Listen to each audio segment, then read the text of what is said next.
घमंडी अमीर बहन वर्सेस गरीब बहन। रागिनी और स्वाति दोनों सगी बहनें थी, लेकिन दोनों का स्वभाव एक दूसरे से बिल्कुल अलग था। जहां स्वाति थोड़ी नरम और शांत स्वभाव की थी, वहीं रागिनी एक नंबर की घमंडी और लालची थी। जब उनके कॉलेज खत्म हुए तो उनके माता पिता ने उनकी शादी के बारे में सोचा। चूँकि रागिनी स्वाति से बड़ी थी, इसलिए पहले उसकी शादी की बात की गई।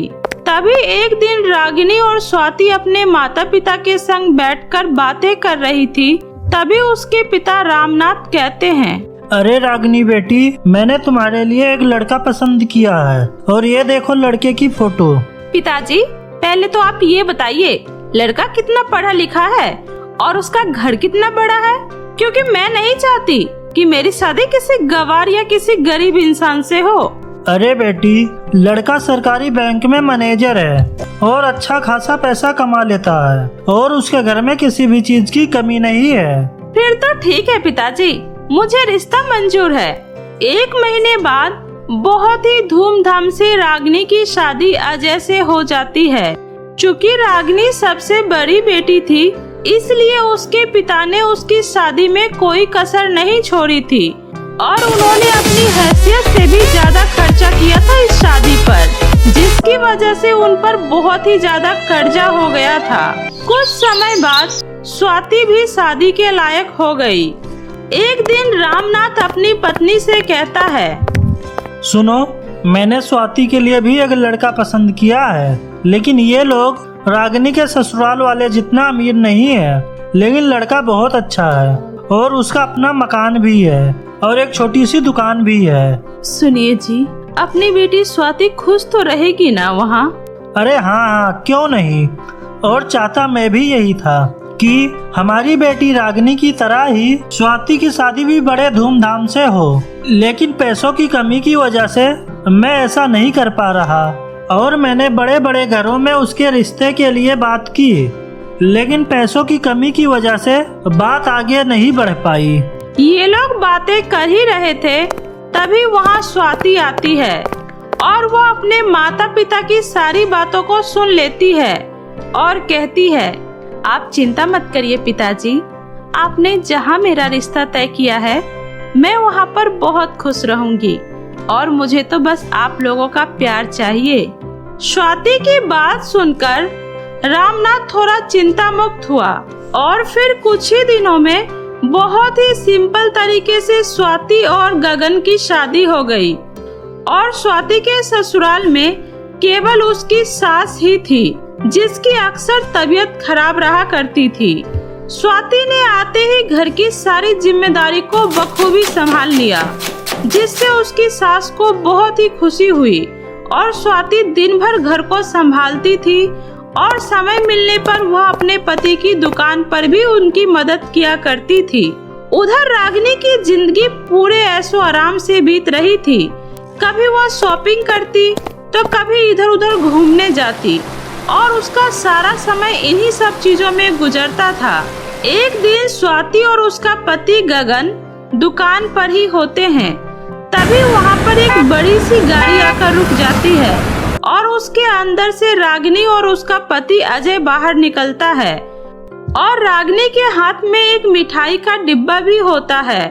और तभी दोनों दुकान के अंदर जाते हैं और रागिनी स्वाति को मिठाई का डब्बा देते हुए कहती है, स्वाति, तेरे जीजा ने आज ही यह नई कार खरीदी है, पूरे 30 लाख की है, 30 लाख की, इसलिए मैंने सोचा कि यह खुशखबरी मैं तुझे भी दे दूं। असल में रागिनी स्वाति को जलाने के लिए अपनी कार उसे दिखाने के लिए आई थी, लेकिन बेचारी स्वाति उसकी इस हरकत को समझ नहीं पाई। लेकिन उसका पति गगन इन सब बातों को समझ गया और रागिनी और उसके पति के जाने के बाद गगन ने स्वाति से कहा, स्वाति, तुम्हें पता है तुम्हारी बहन ये मिठाई का डिब्बा तुम्हें देने नहीं आई थी, बल्कि वह तुम्हें यहाँ जलाने के लिए आई थी, क्योंकि उसे पता है कि हमारी हैसियत कार खरीदने की नहीं है, इसलिए वह अपनी नई कार दिखाकर हमें जलाना चाहती थी। अरे ऐसी कोई बात नहीं है जी, वह भला हमें क्यों जलाना चाहेगी? अच्छा, ऐसी बात है। तो क्या मैं कभी कार नहीं खरीद सकता? क्योंकि मैं एक छोटी सी दुकान चलाता हूँ और उसका पति बैंक में मैनेजर है ना। अरे ऐसा क्यों कह रहे हो जी? किसने कहा तुम कार नहीं खरीद सकते? देखना, तुम एक दिन जरूर कार खरीद लोगे।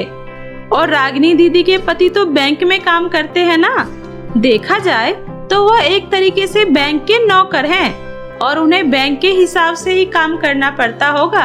लेकिन यहाँ तो इस दुकान के मालिक तो तुम खुद ही हो, इसलिए तुम जैसे चाहो अपनी मर्जी से वैसे ही काम कर सकते हो। और अगर हम ठान ले तो हम कुछ भी कर सकते हैं। और मैं हमेशा तुम्हारे हर कदम पर तुम्हारा साथ दूंगी। और देखना, तब तुम एक कार क्या कई सारे कार खरीद पाओगे।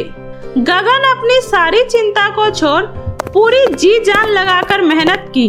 वह रोज सुबह जल्दी उठकर दुकान खोलता और देर रात तक दुकान बंद करता। और दोपहर तक तो स्वाति भी उसकी मदद के लिए दुकान पर आ जाया करती थी। और स्वाति की तरह ही उसका पति गगन का भी स्वभाव बहुत ही कोमल था। वे लोग ग्राहकों से बड़े ही प्यार से बात करते थे, जिस वजह से उनके दुकान पर आने वाला हर एक ग्राहक उनकी दुकान पर दोबारा आने के लिए मजबूर हो जाता था। तभी उन्होंने ग्राहकों को कम पैसे में माल बेचने के लिए एक उपाय सोचा और उन्होंने छोटी मोटी जगह से माल ना खरीदकर बड़े बड़े शहरों से माल मंगवाना शुरू कर दिया। और इससे ग्राहकों को भी अच्छा सामान मिलता था और दुकान में मुनाफा भी ज्यादा होता था। ऐसे ही करते करते कुछ ही सालों में गगन ने कई जगहों पर अपनी बड़ी बड़ी दुकानें खोल ली और अब उसके पास बहुत पैसे आ गए थे और उसका नाम भी बड़े बड़े हस्तियों के लिस्ट में शामिल हो गया था। स्वाति की सास तो यह सब देखकर खुशी से फूले नहीं समाती थी और वह हमेशा कहती रहती थी, अरे मेरी बहू तो साक्षात लक्ष्मी का रूप है। उसके आने से मेरा घर देखो क्या से क्या हो गया। इसलिए लक्ष्मी का रूप है मेरी बहू। अरे मेरी बहू जिस चीज को छू ले उसको सोना कर देती है सोना। कुछ ही दिनों में गगन भी अपना एक नया कार लेकर घर आया। अरे आप फिर से एक नई कार लेकर आ गए? देखो, मैं इसमें कुछ नहीं कर रहा। ये तो तुम्हारी ही बात है जो सच हो रही है। मेरी कौन सी बात? अरे तुमने ही तो कहा था कि मैं एक नहीं कई सारी कार खरीद सकता हूँ। तो लो, तो मैं एक नई कार फिर से ले आया। यह सुनकर स्वाति खुशी से हंसने लगती है। अरे चलो, अब तुम्हारी बहन के पास मिठाई का डिब्बा लेकर चलते हैं। तभी वह दोनों मिठाई का डब्बा लेकर रागिनी के घर जाते हैं। और जब वह दोनों उनके घर के अंदर पहुँचे तो उन्होंने देखा कि उन दोनों के बीच लड़ाइयाँ चल रही थी। और इस लड़ाई के बीच में ही उन्हें पता ही नहीं चला कि उसके घर के अंदर गगन और स्वाति खड़े हैं। अरे तुम्हें क्या जरूरत थी बैंक से पैसे चोरी करने की? अरे तुम्हारी जमानत करवाने में हमारे घर की सारी जमा पूंजी खत्म हो गई और अब तो तुम्हें बैंक वालों ने नौकरी से भी निकाल दिया है और अब घर में एक भी पैसा नहीं बचा है। तुम्हारा यह घर, गाड़ी सब कुछ गिरवी पड़ी हुई है। तुम्हारे इस एक गलत कदम ने सब कुछ खत्म कर दिया है अजय। मैंने क्या बैंक से चोरी अपने लिए किया था? इन सब की जिम्मेदार तुम हो, क्योंकि तुम्हें ही शौक था घर में पार्टी करने का और शॉपिंग करने का। अब देख लो नतीजा। अरे देखो जी, मुझे इस तरह ताने मत मारो और शुक्र करो अगर मेरी जगह कोई और लड़की होती तो वो तुम्हें छोड़कर कब की जा चुकी होती। तो तुम भी चली जाओ, किसने रोका है तुम्हें? हाँ ठीक है, क्यों नहीं, चली जाती हूँ। वे लोग लड़ ही रहे होते हैं कि तभी उसकी नजर स्वाति और गगन पर पड़ती है। तभी रागिनी रोते हुए स्वाति के गले लग जाती है। अरे आप लोग यहाँ, वो हम लोग। अरे आप लोगों को कोई सफाई देने की जरूरत नहीं है। हम लोगों को सब कुछ पता चल चुका है। वैसे मैंने सुना है कि तुम अपनी एक नई दुकान खोलने वाले हो। अगर तुम मुझे वहाँ का मैनेजर बना दो तो तुम्हारी बहुत मेहरबानी होगी, क्योंकि तुम हमारे घर की स्थिति देख ही रहे हो। तुमसे कुछ छुपा हुआ नहीं है। उसके बाद स्वाति और गगन ने एक दूसरे की तरफ देखा और फिर हाँ कर दिया। और उस समय रागिनी का घमंड वहीं पर चकनाचूर हो जाता है। कि एक समय पहले जिसे वो अपने पैसों का घमंड दिखाकर जलाया करती थी, आज वो उसी की बदौलत अपने घर की स्थिति को ठीक कर पा रही है। और उसे इस बात का एहसास हो गया था कि कभी भी पैसों पर घमंड नहीं करना चाहिए। जादुई अनोखे सैंडल का जादू। सोनपुर गांव में चंदा नाम की एक लड़की रहती थी। चंदा का परिवार बहुत ही गरीब था। चंदा 18 साल की हो चुकी थी, लेकिन उसकी हाइट ज्यादा नहीं बढ़ी। उसके साथ की सभी लड़कियां उससे काफी बड़ी थी। यहाँ तक कि चंदा से छोटी लड़कियां भी उससे काफी लंबी थी। चंदा को उसके छोटे कद की वजह से हमेशा ही शर्मिंदगी महसूस होती थी। यहाँ तक कि उनके माँ बाबा भी उसके छोटे कद की वजह से चिंतित रहते थे कि आखिर उसकी बेटी की शादी कैसे होगी। एक दिन चंदा अपने दोस्तों के साथ खेल रही थी, तभी उसकी सहेली रीना कहती है, चलो दोस्तों, बाग में आम तोड़ने चलते हैं। हाँ हाँ चलो। अरे चंदा, तुम वहाँ क्या करोगी? तुम्हारा वहाँ कोई काम नहीं है, तुम अपने घर जाओ। भला क्यों? मैं भी तुम लोगों के साथ वहाँ आम तोड़ूंगी। यह सुनकर उसकी सभी दोस्त जोर जोर से हंसने लगती है। अरे चंदा, तुम अपनी हाइट तो देखो, तुम तो रहने ही दो, तुमसे नहीं होगा, तुम घर जाओ। चंदा उदास मन से घर की तरफ चली जाती है। तभी रास्ते में उसके पड़ोस की गांव की सहेली सोनाली मिलती है। अरे सोनाली, तू तो एकदम ही बदल गई। और ये क्या, तू एकदम से इतनी लंबी कैसे हो गई? तेरी हाइट भी तो मेरी तरह छोटी थी ना? थी नहीं है, ये सब तो मेरे इस सैंडल का कमाल है। ये देखो, मेरी हाई हील सैंडल। अरे वाह सोनाली, ये तो वाकई किसी जादू से कम नहीं। तुम तो अब बिल्कुल परफेक्ट लग रही हो। तुम्हें देखकर तो कोई भी तुम्हें नाटी नहीं बोल सकता। हाँ, मेरी मान तो तू भी अपने माँ बाबा से बोलकर एक सैंडल ले ले, फिर देखना कोई भी तुम्हारा मजाक नहीं उड़ाएगा। अच्छा, अब मैं चलती हूँ। चंदा ने जब से सोनाली से सैंडल के बारे में सुना, उसके दिमाग में बस सैंडल की ही तस्वीर आ रही थी। घर आकर सोनाली अपने बाबा से कहती है, बाबा, मुझे भी एक हाई हील सैंडल दिला दो ना। क्या कहा? अरे पैसे कोई पेड़ पर नहीं उगते कि हम वहाँ से तोड़कर तुम्हारी फरमाइश पूरी करते रहे। देख रहे हो ना जी, कितनी बार कहा है इससे बाहर मत जाया कर। अब बाहर जितनी चीजें देखेगी, घर आकर उतनी ही फरमाइश करेगी। पर मेरी इस घर में सुनता ही कौन है? आज तो सैंडल की फरमाइश कर रही है, कल को कुछ और बोलेगी। हाँ बेटा, माँ बिल्कुल सही कह रही है। ये सब तो फिजूल की चीजें हैं। तुम्हें तो पता है ना, घर में कितनी मुश्किल से खाने के पैसे आते हैं। हम इसे फालतू की चीजों पे खर्च नहीं कर सकते। चंदा उदास होकर घर से बाहर एक पेड़ के पास जाकर बैठ जाती है। तभी पेड़ में से आवाज आती है, बेटा, मुझे बहुत प्यास लगी है। कई महीनों से बारिश नहीं हुई है, जिस वजह से मेरा तना सूखता जा रहा है। तुम मुझ में थोड़ा सा पानी डाल दो। आप चिंता मत करो पेड़ जी, मैं अभी पानी लेकर आती हूँ। चंदा पास के ही तालाब से पानी लाकर सभी पेड़ों के जड़ों में पानी डालती है। तुम्हारा बहुत बहुत धन्यवाद बेटी, तुमने हमारी इतनी मदद की। इसमें मदद की क्या बात है पेड़ जी, ये तो हमारा फर्ज है। आप हमारे लिए इतना सब करते हो, हमें फल, छाया, लकड़ी, जीने की तमाम चीजें देते हो, तो क्या हम आपके लिए इतना भी नहीं कर सकते? हमारा तो यही काम है बेटी। हमें तो तुम जैसे इंसानों की सेवा करने के लिए ही भगवान ने बनाया है। बेटी, तुम इतनी उदास क्यों हो? कोई समस्या है तो मुझे बता सकती हो। क्या बताऊं पीर जी, आप तो देख ही रहे हो ना, मेरी हाइट कितनी छोटी है, जिस वजह से हर कोई मेरा मजाक उड़ाता है। मैंने जब अपने बाबा से एक सैंडल लाने को कहा, तो उन्होंने भी मुझे डांट दिया कि पैसे नहीं है, मुझे सैंडल पहनने की बहुत इच्छा है। इतना बोलकर चंदा रोने लगती है। तभी पेड़ उसे एक चमचमाती हुई सैंडल देता है। चंदा, रोते नहीं बेटा, तुम्हें सैंडल चाहिए थी ना, ये लो सैंडल।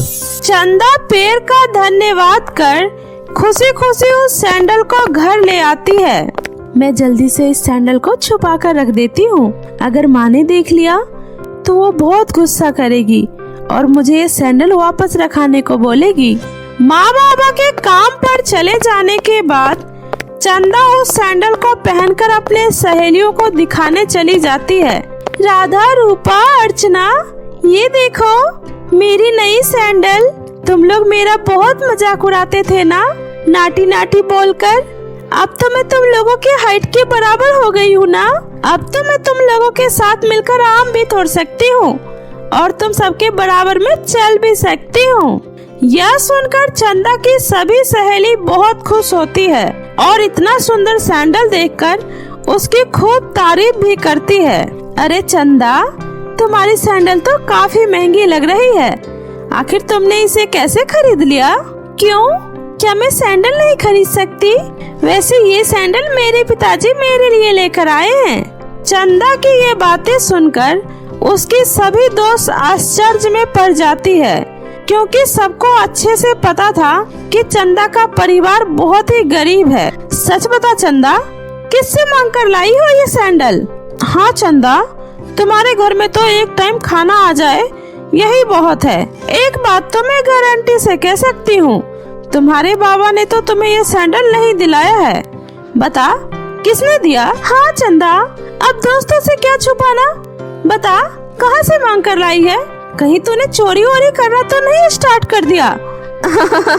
चंदा ये सब सुनकर गुस्से से वहाँ से चली जाती है और अपने घर के पीछे वाले बगीचे में जाकर अपने पैर से सैंडल उतारकर बैठ जाती है और सैंडल को देखते हुए बोलती है, आखिर तुम मेरी सैंडल हो, लेकिन ये लोग मेरी बात पर यकीन क्यों नहीं कर रहे हैं? काश मेरे पिताजी भी एक अमीर आदमी होते तो आज मुझसे कोई ये सवाल नहीं करता। चंदा ये बोलकर रोने लगती है और कुछ समय बाद चंदा उस सैंडल को उसी बगीचे में छुपाकर घर आ जाती है। घर पहुंचकर वह देखती है उसके माँ और पिताजी दोनों बहुत ही ज्यादा खुश थे। उन्हें खुश देखकर चंदा कहती है, माँ, पिताजी, क्या बात है, आज आप लोग बहुत ही खुश नजर आ रहे हैं। हाँ बेटी, बात ही कुछ ऐसी है कि तू सुनेगी तो तू भी खुशी से उछल पड़ेगी। तेरे बाबा को एक बहुत बड़े कंपनी में नौकरी लग गई है। हाँ बेटा, अब देखना, अब हमारे पास भी बहुत पैसे आएंगे और अब हमारे पास भी किसी चीज की कमी नहीं होगी। यह सुनकर चंदा बहुत ही खुश होती है। उसके साथ बिल्कुल वैसा ही हुआ जैसा उसने सैंडल के पास कहा था। चंदा के पिता कुछ ही महीनों में काफी ज्यादा पैसा कमाने लगे और जल्दी ही वो लोग भी अमीर हो गए। एक दिन चंदा अपने दोस्तों से मिलने गई, तभी उसकी सहेली उससे बोली, अरे वाह चंदा, सुना है तेरे पिताजी की भी नौकरी लग गई है। अब जल्दी ही तुम्हारे पिताजी भी हमारे पिताजी की तरह ही अमीर हो जाएंगे। हाँ रूपाली, अब जल्दी ही हम भी अमीर हो जाएंगे। अब हमारे पास भी तुम लोगों की तरह ही बड़ी कोठी होगी, बंगला, गाड़ी, सब कुछ होगा, बड़ा घर। अरे तुम्हारे पास तो जमीन ही नहीं है, फिर तुम्हारे पिताजी बड़ा घर कहाँ बनवाएंगे? क्या तुम्हारे पिताजी इतनी जल्दी जमीन भी खरीद लेंगे? हाँ, जमीन भी खरीद लेंगे और घर भी बना लेंगे, बस तुम लोग देखती जाओ। चंदा गुस्से से ये बात तो बोल देती है, लेकिन वो भी ये बात सोचने लगती है कि आखिर इतनी जल्दी उसके पिताजी जमीन कैसे खरीदेंगे। चंदा उदास होकर उसी बगीचे में आकर उस सैंडल के पास बैठकर फिर से बोलती है, काश कुछ ऐसा हो जाता कि मेरे पिताजी को बना बनाया ही एक मकान मिल जाता, जिससे मेरे पिताजी को घर खरीदने की जरूरत ही नहीं पड़ती। शाम को चंदा जब घर आई तब उसने देखा कि उसके माँ और पिताजी घर के सारे सामान को बांध रहे हैं। माँ, पिताजी, ये सब क्या हो रहा है? कहाँ जाने की तैयारी हो रही है? चंदा बेटी, आज सुबह ही तुम्हारे पिताजी के मालिक का फोन आया था। वो तुम्हारे पिताजी की मेहनत और लगन से काफी खुश हैं, इसलिए उन्होंने हमें बड़ा घर दिया है रहने के लिए। हम वहीं जा रहे हैं, तुम भी अपने कपड़े जल्दी से पैक कर लो, अब से हम सब वहीं रहेंगे। यह सुनकर चंदा बहुत ही खुश होती है और सभी बड़े से घर में रहने चले जाते हैं। अगले ही दिन चंदा खुशी से भागते हुए अपने सहेली के पास आकर बोलती है, दोस्तों मैंने तुमसे कहा था ना कि हमारे पास भी बड़ा घर होगा, और देखो आज ही हमारे पास बड़ा घर आ गया। यह सुनकर उसकी सभी सहेलियां चकित हो जाती है। अरे चंदा, आजकल तुम कौन सा मंत्र पढ़ रही हो? अब तो तुम जो भी बोलती हो अगले ही पल वो सब सच हो जाता है। अब एक काम करो, ये भी बोलती हुई जाओ कि तुम्हारी हाइट भी बढ़ जाए। अब बस तुम्हारे पास यही एक कमी रह गई है। इतना बोलकर उसकी सारी सहेलियां वहाँ से चली जाती है। उधर चंदा उनकी बातें सुनकर सोच में पड़ जाती है और वो फिर उसी बगीचे में आकर सैंडल के पास बैठकर बोलती है, मेरी सहेली बिल्कुल सही कह रही थी। पता नहीं आजकल मेरी सारी बातें सच कैसे हो रही है। अगर सच में मेरी हाइट भी थोड़ी सी और बढ़ जाती तो कभी कोई मुझे किसी बात के लिए परेशान नहीं करता। ये बोलकर चंदा उस सैंडल को उठाकर अपने घर ले आती है और उसे अपने घर के स्टोर रूम में छुपा कर रख देती है। अगले ही दिन चंदा की हाइट भी अच्छी खासी हो जाती है। अब चंदा के जीवन में किसी भी चीज की कोई कमी नहीं थी। वह जब जो चाहती वह सब उसे मिल जाता। ऐसे ही कई साल बीत जाते हैं। एक दिन उसकी माँ स्टोर रूम की सफाई कर रही थी, तभी उसे वो सैंडल दिखाई देता है। चंदा, ये सैंडल किसकी है बेटी? मैंने तो तुम्हें इसे पहनते हुए कभी नहीं देखा। माँ, दरअसल ये सैंडल मेरी दोस्त की है, मैं अभी उसे ये सैंडल वापस करके आती हूँ। और फिर चंदा उस सैंडल को लेकर उस पेड़ के पास आती है और बोलती है, पेड़ जी, मुझे नहीं पता आपसे उस दिन मिलने के बाद ऐसा कौन सा जादू हुआ कि मेरी पूरी जिंदगी खुशियों से भर गई। अब मुझे मेरी जिंदगी में किसी भी तरह की कोई परेशानी नहीं है। कृपया आप इस सैंडल को वापस ले लीजिए। चंदा, ये सब जो भी तुम्हारे जीवन में बदलाव हुआ वो सब इस जादुई सैंडल के जादू से हुआ है। मैं तुम्हें बताना भूल ही गया। दरअसल ये सैंडल जादुई है और ये तुम्हारी ही है। तुम इसे सदा अपने साथ रख सकती हो। यह सुनकर चंदा खुशी खुशी उस जादुई सैंडल को अपने साथ घर ले आती है और हंसी खुशी रहने लगती है। तो मेरे प्यारे दोस्तों, कैसी लगी आपको मेरी ये कहानी? मुझे कमेंट करके जरूर बताएं। कहानी अच्छी लगी हो तो इसे अपने दोस्तों के साथ भी शेयर करें। और हाँ दोस्तों, अगर आपने अब तक मेरे चैनल जादुई टीवी को सब्सक्राइब नहीं किया है तो जल्दी से नीचे लाल बटन दबाकर अभी सब्सक्राइब कर ले। तो मिलती हूँ ऐसे ही फिर किसी नई मजेदार जादुई कहानी के साथ।